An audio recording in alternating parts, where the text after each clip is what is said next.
Hai teman kimia, kembali kita bertemu dalam pembelajaran kimia pada materi kelas 12 tentang sifat koligatif larutan. Nah, hari ini kita akan masuk pada sifat koligatif yang kedua, yaitu tentang penurunan titik beku.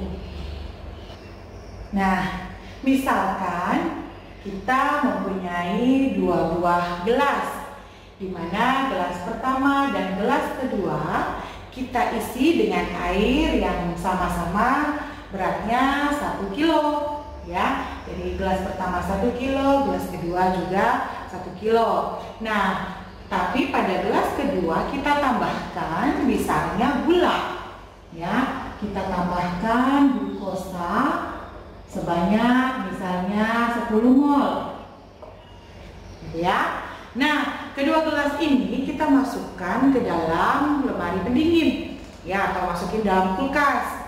Nah, sekarang menurut kamu, mana yang kira-kira akan duluan mengalami proses pembekuan? Apakah gelas A atau gelas yang B?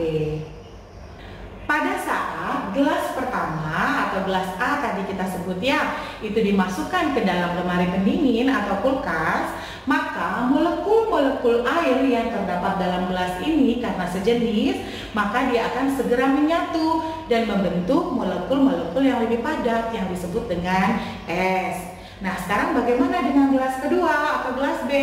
Nah, sama, dia juga akan mengalami hal tersebut, tetapi karena di dalamnya terdapat molekul-molekul lain, yaitu molekul zat yang terlarut, dalam hal ini adalah glukosa, maka pembekuannya akan menjadi terhambat sehingga titik bekunya semakin menurun.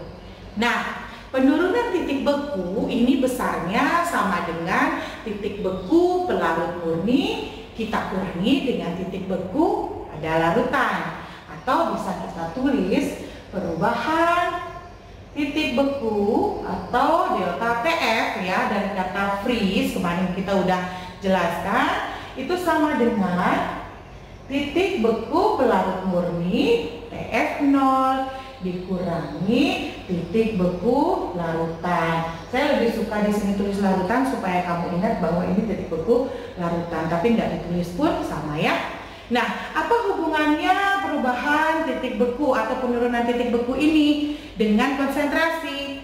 Nah, dengan konsentrasi maka ditulis delta TF itu akan sama dengan molalitas dikali dengan tetapan penurunan titik beku, ya, penetapan penurunan titik beku atau dikali KF. Nah, ini yang akan kita ingat, di mana delta TF itu sama dengan penurunan titik beku, ya. TF0 itu adalah titik beku pelarut murni, dan TFL itu adalah titik beku larutan. M itu adalah molalitas konsentrasi, ya, dan KF itu adalah tetapan penurunan titik beku. Kita lihat dalam contoh soal bagaimana melakukan perhitungan, ya, terhadap rumus tadi, ya. Nah, yang pertama nih, sebanyak 45 gram glukosa dengan MR 180 dilarutkan dalam 250 gram air. Jika diketahui KF air sama dengan 1,86 derajat Celcius per mol, maka tentukan titik beku larutan tersebut, ya. Kita di sini sudah tahu ada 45 gram glukosa dengan MR 180. Ya, maka kalau kita mau menghitung konsentrasi molalitasnya, M sama dengan gram per MR dikali 1000 per massa atau volume per massa pelarut, maksud saya, ya, massa pelarut. Nah, maka ada 45 gram glukosa dibagi 180 mR nya dikali 1000 per berapa airnya, pelarutnya itu ada 250 gram. Ini kita coret, ini kita habiskan, bisa ya. Ini 4, ini 1. Terus ini kita habiskan 180 bagi 45. Ini 1, ini 4. Sama dengan 4 per 4 atau sama dengan 1 molar, ya. Nah, kemudian kita hitung yang kedua, delta TF-nya langsung. Delta TF karena ditanyakan adalah titik beku dari larutan tersebut, ya. Penurunan titik. Nah, delta TF itu sama dengan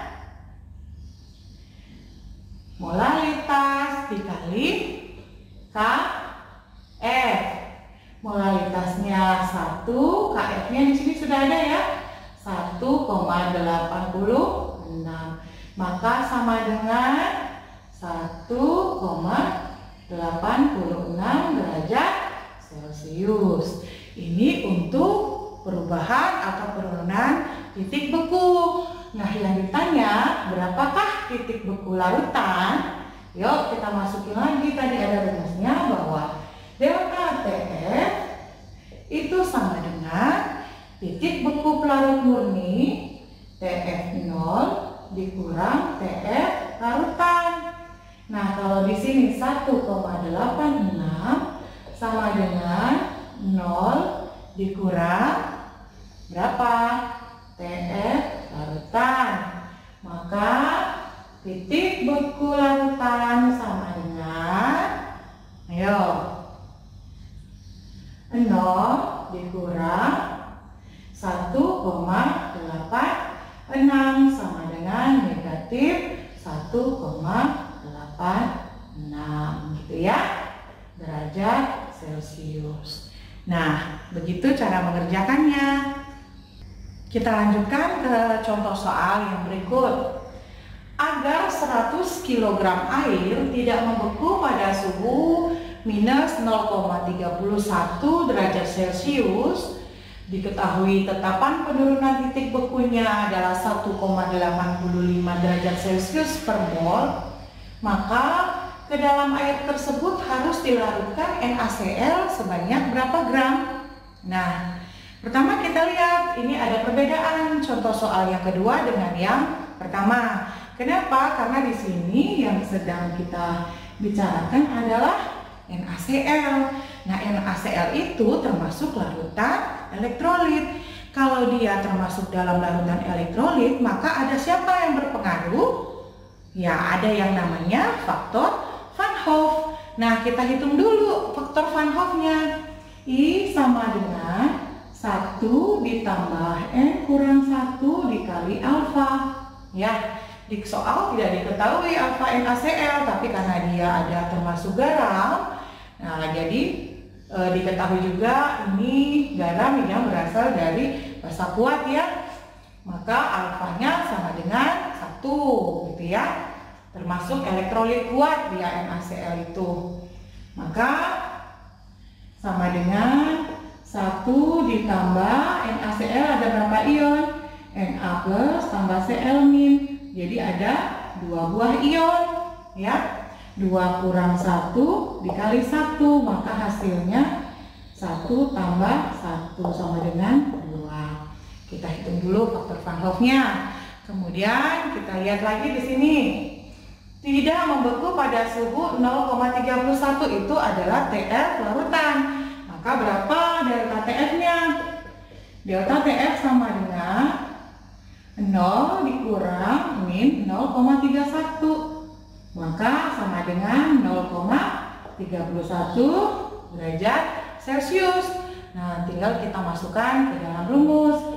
Delta TF sama dengan M atau molar, tadi kita langsung masukkan saja ya, gram per ml dikali 1000 per gram pelarut ya, dikali KF dikali faktor Van Hoff, begitu ya.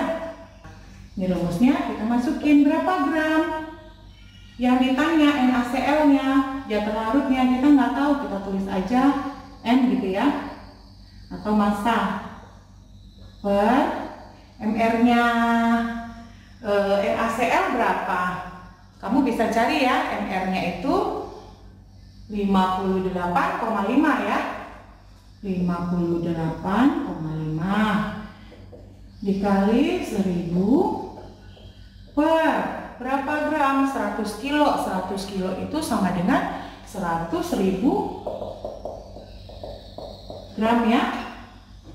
Jadi masukin aja di sini 100.000 gram dikali KF-nya 1,85 dikali I-nya sama dengan 2.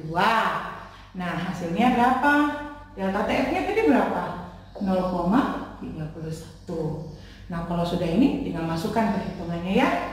0,31 sama dengan ini kalau dicoret jadi berapa?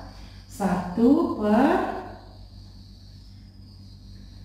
1000, 1 per 10 kali 1,85 kali 2 itu hasilnya adalah ini massa per 58,5 dikali 0,037 gitu ya.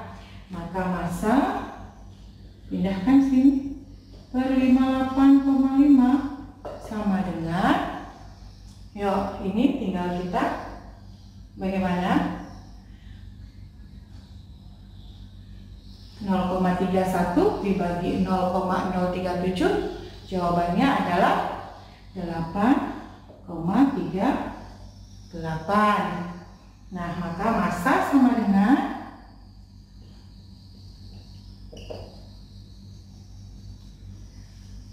58,5 dikali 8,38, yaitu sebesar 490,23. Nah, gram. Nah, ini cara menghitungnya ya. Ingat bahwa kalau dia non elektrolit, langsung saja kita masukkan ke dalam rumus. Tetapi kalau dia elektrolit, maka kita harus kalikan dengan faktor Van Hoff. Contoh penerapan konsep penurunan titik beku ini banyak kita bisa amati ya dalam kehidupan kita sehari-hari. Misalnya pada pedagang es puter yang mungkin biasa terdapat di lingkungan sekitar rumah kalian ya.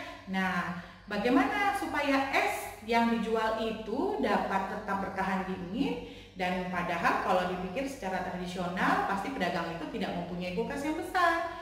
Nah, caranya adalah dengan memanfaatkan es batu yang tadinya dia mempunyai titik beku 0, kemudian ditambahkan ke dalam es batu itu misalnya garam, ya, sehingga titik beku yang dari 0 dapat berubah menjadi lebih turun, menjadi lebih dingin, sehingga adonan es yang akan dijual akan tetap dapat membeku dengan cara nanti pedagangnya diputar-putar tempat esnya, jadi disebut dengan es putar. Jika kamu menganggap pembelajaran ini penting, maka kami mohon untuk kamu dapat membagikannya kepada teman-teman lain supaya lebih banyak orang yang dapat merasakan manfaatnya. Terima kasih, sampai ketemu lagi.